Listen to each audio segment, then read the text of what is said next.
始まりました R トークトーク MBTI を実践する放送局 MC の R です。よろしくお願いします。このチャンネルでは本を読んで独学で MBTI を暮らしに役立てるのが趣味の R が MBTI について思ったことなどをお話ししています。今回は枠を超えて常識をアップデート、洞窟を越えた先は MBTI という宇宙だったシリーズ。 MBTI のタイプってどうやって決まるの？前回は指標がそれぞれどんな方向性のことを指すものなのかについてざっとお話ししてみました。今回はそのそれぞれの指標からわかる自分のタイプってどうやって決まるのかということについてお話ししようと思います。まず結論から言えば、僕は自分のタイプがわかることは MBTI を知っていく中で最も重要ではないことの一つだと思っています。どういうことなのかお話ししていきますね。そもそも自分の MBTI タイプは生まれた時から一生変わりません。だけど自分はこのタイプだろうなと思うタイプはいくらでも変わることができるし、変わっていいと僕は思っています。なぜなら問題は自分が何タイプかではなく、それを生活の中でどう生かすか、そこが大事だと思っているからです。つまり MBTI で紹介されている何かが自分にとって参考になるのなら、それがどのタイプの説明であるのかは気にする必要がないということです。まずは MBTI という考え方に触れること、参考にして行動してみること、その結果からまた考えること、それが大事だと思います。だから僕は自分の MBTI のタイプが正確にわかる必要はないと思うんです。MBTI は自分のタイプがわからないと参考にならないものではないと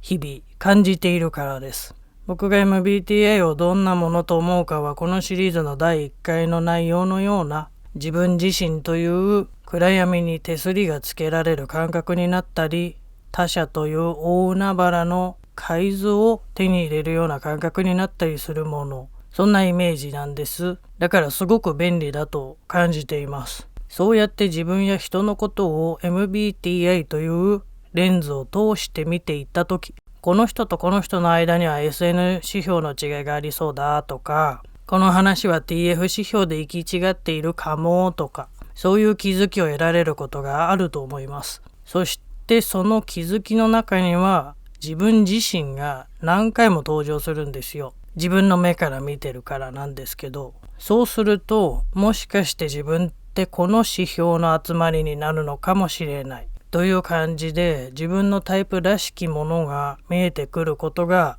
あると思います。そしてそれを参考にしていると、実際に人との関わりが楽になったり、今までは分からなかった相手の意図が分かるようになったりする。この自分や相手のことが分かることこそ MBTI の醍醐味だと僕は思います。だから無理に自分のタイプを決める必要もないし、相手のタイプがわからないと MBTI の意味がないわけでもないと思います。とにかく話が噛み合わないと感じるとき、なぜこの人はこんなことを返してくるのかと思うとき、そこにはもしかしたら MBTI の指標の違いが隠れているのかもしれない。それを考えることこそが MBTI の楽しさで、僕の宇宙なんですよね。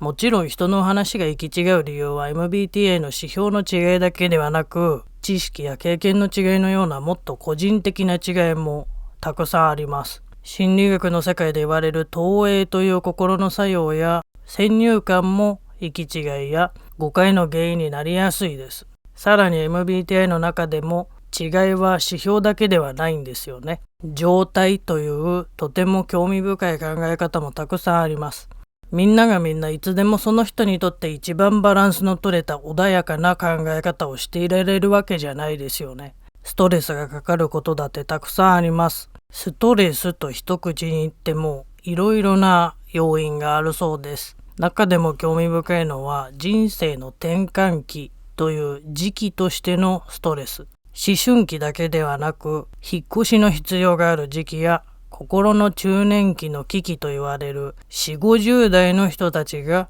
子供の成人によって生活がガラッと変わったり、仕事で重要なポストを任されたりする時期も挙げられています。そんな時期に心や考え方のバランスが崩れることは MBTI の本にも当然のこととして書かれています。だからバランスが崩れてもいいんです。当然のことなんです。ただその状態があまりにも続いてしまうと、どうしても自分自身も周囲の人も対応が難しくなってきます。もっと言えば本人や周囲の人が自分はもしくはこの人はこういう性格なんだと思い込んでしまう危険性も紹介されています。だからタイプが明確にわかることは必ずしも必要だとは思いません。必要なのは MBTI で語られている内容が自分の参考になること。つまり自分や人を理解できるようになることだと思います。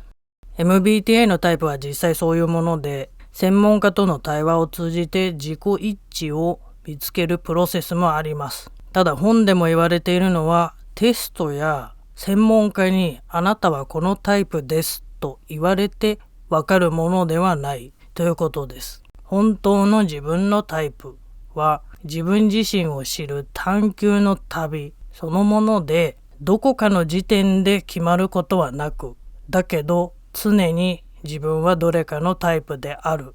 そういうものなんですよね。どういうことかわからない感じになりましたが、とにかく僕がおすすめしたい MBTI の楽しみは、自分のタイプを知ることではなく、自分や人を理解することです。それはまるで英語を勉強しているときに突然ネイティブの話す英語が聞こえてくるようになる時のように、相手の意図が伝わってくる、その快感をぜひ味わってほしい気持ちでいっぱいです。次回は少し踏み込んだ話です。MBTI の各タイプが持っている心的機能の序列ってどういうものなのかについて、自分のタイプを知ることよりも序列について考えることの方が大事だと思う理由も合わせてお話ししようと思いますので、ぜひチャンネル登録してお待ちください。最後まで聞いていただきありがとうございました。また次回の動画でお会いしましょう。